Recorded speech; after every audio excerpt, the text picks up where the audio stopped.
గురుగారు కొంతమందికి విదేశాల్లో వెళ్ళి ఉద్యోగాలు చేయాలి, అక్కడ సెటిల్ అవ్వాలి అని చాలామంది అనుకుంటూ ఉంటారు.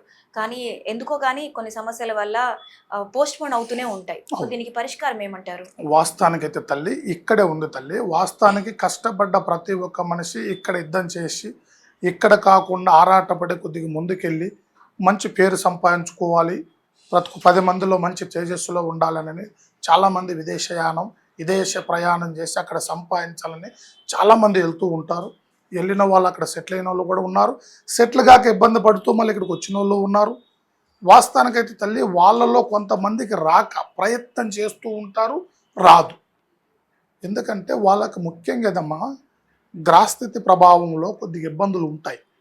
నవగ్రహ స్థితిలో కొద్దిగా ఇబ్బంది. మనిషిలో తేజస్సు కొంతమందిని చూస్తే పెట్టబుద్ధి అవుతుంది, కొంతమందిని చూస్తే కొట్టబుద్ధి అవుతుంది తల్లి. ఎందుకంటే అన్నం పెట్టే కాడికే 10 మంది వెళ్తూ ఉంటారు, కొట్టేవాడి దగ్గరికి వెళ్ళారు కదా. ఆ తేజస్సు అనేది మనిషి ముఖంలో ఉండాలి. తేజస్సు అంటే అందంగా తల్లి మీద కొంతమంది నలుపున్నా, ఎరుపున్నా, తెలుపున్నా మనిషిలో కొంతమందికి అన్నం పెట్టాలి, ఇతరులు మంచివాళ్ళు, అమ్మానని చేతులు మొక్కే ఒక గుణాలు కొన్ని ఉంటాయి, మీద ఎరానని పోయే కొన్ని గుణాలు ఉంటాయి. అలాగా అన్నం పెట్టే గుణం ఎదుటివాడి దగ్గర మనం నిలబడ్డప్పుడు ఇతనిలో ఆ తేజస్సు అనేది మనకు ఎప్పుడైతే ఉంటుందో అది ఎక్కడికి పోయినా కానీ సాధించగలడు. ఆ తేజస్సు ఎప్పుడైతే తగ్గిపోతుందో మనిషి ఏది సాధించాలన్నా, ఏది రావాలన్నా రాకడ రాకోకుండా ఏ ప్రయాణంలో కూడా ఆ లక్ష్మి వరించదు, ఆ తేజస్సు వరించదు. ముఖ్యంగా అనేది వాళ్ళకు ఉండవలసిన తేజస్సే అట్లకి వెనక్కి పడిపోతూ ఉంటుంది. మీద ప్రయత్నం ఉన్నా, కష్టం ఉన్నా, ఫలితం ఉన్నా కానీ అది దక్కకుండా పోతుంది అన్నమాట. ఆ తేజస్సును ముఖ్యంగా పెంచాలి. దాన్నే జీవ ఆకర్షణ బంధనం.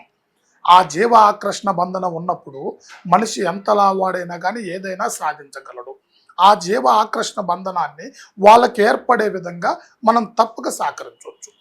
అది గ్రహస్థితి బలాన్ని, కుటుంబ బలాన్ని, వాళ్ళ పుట్టిన అంశను బట్టి వాళ్ళకి ఆ తేజస్సు ఏర్పడే విధంగా, వాళ్ళు అనుకున్న పనిని సాధించే విధంగా, వాళ్ళకి విదేశయానం ఏర్పడే విధంగా కూడా మనం తప్పని పని మనం అలా చేయొచ్చమ్మా.